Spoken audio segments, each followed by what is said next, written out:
ஒரு குட்டி கதை பார்க்கலாம். ரப்பரை பார்த்து பென்சில் சொல்லுகிறது, ஒவ்வொரு முறை நான் செய்யும் தவறுக்கும் என்னை சுத்தப்படுத்தி தூய்மையாக்கி விடுகிறாய்.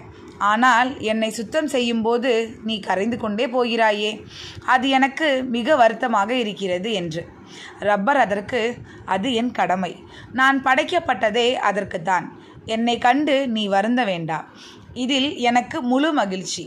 என்னால் உன் தவறுகள் அழிக்கப்பட்டு நீ திருத்தங்களுடன் முன்னேறி சென்றால் அதுவே என் வெற்றி.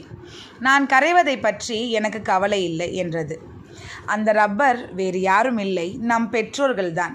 அவர்கள் ஆயுள் முடியும் வரை நம் தவறுகளை திருத்தி கொண்டே இருப்பார்கள்.